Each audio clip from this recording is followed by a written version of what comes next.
Online साधनाएं बहुत चल रही हैं, आपने देखा होगा, है ना। लेकिन मेरा एक सवाल है उनसे, आपने साधना ली, मैंने आपको कहा उदाहरण के तौर पे भैरव की साधना कर लो, सीधा भैरव की साधना आपको पकड़ा दी, ठीक है, आपने अपने पंच तत्वों की शुद्धिकरण तो करी नहीं, उसका इफेक्ट क्या होगा?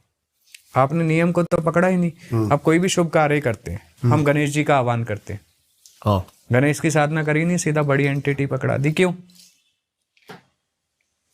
बात को एक नियम पद्धति होती है ना। गुरु को हमेशा ये समझना चाहिए कि साधना विद्या बेचने के लिए नहीं होती है ना, वो एक भाव से जुड़ता है, ठीक है, कराते हैं, उसमें ऊर्जा एक्सचेंज कर लो आप।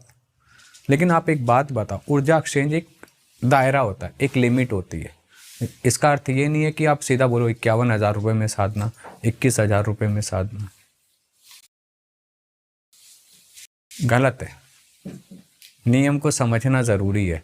तंत्र को देखिए, महादेव ने जब माता पार्वती के साथ तंत्र का संवाद हुआ, ठीक है, तो उसे अगम निगम शास्त्र का नाम दिया गया, ठीक है। जब अगम निगम शास्त्र का नाम दिया गया तो महादेव ने साफ बोला था, हे देवी, ये तंत्र इतना गोपनीय है जितना किसी मनुष्य स्त्री का गोपनीय अंग, तो इसे कुपात्र के हाथ में मत दे, पात्र के हाथ में दे, ठीक है। आज क्या हो रहा है, तंत्र को तो ऐसे बांट दिया गया है जैसे समझो भंडारा चल रहा हो कहीं पर किसी चीज का।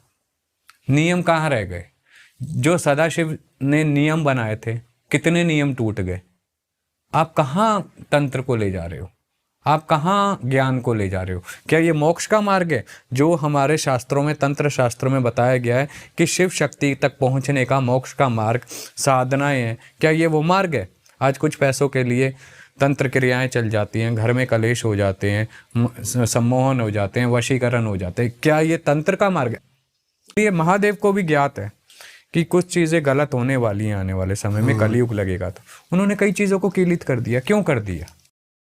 क्या वो सही है? वही मेरा सवाल है। नहीं, वो काम कर रहे हैं ऑनलाइन, वो जैसे कईयों का मैंने देखा हुआ है, मेरे को याद भी नहीं अब तो, कि दुर्गा सप्तशती अनकीलित करें इस तरीके से। वो तरीके सही है बिल्कुल एग्जैक्ट। कैसे कह सकते हो सही है? ऑनलाइन अगर डल गया कहाँ से सही है? गुरु परंपरा की मर्यादा कहाँ रह गई? मैं वो नहीं है कार्य जो करना है उस मंत्र के द्वारा, वो जब आप करने लगोगे, जब उसका इफेक्ट मिलेगा ना, तब आपको पता चलेगा वो सही है या गलत है। हमारे बोलने से थोड़ी आप यकीन करेंगे। जब तक एक्सपीरियंस नहीं किया तो आपको पता कैसे चलेगा कि वो सही है या गलत है? मैं कह दूं गलत है, आप कहोगे अरे झूठ बोल रहा है, मैं कह दूं सही है, अरे क्या पता ये झूठ बोल रहा है सच बोल रहा है, हमें क्या पता। आप करके देखो ना, या तो इस पार या उस पार।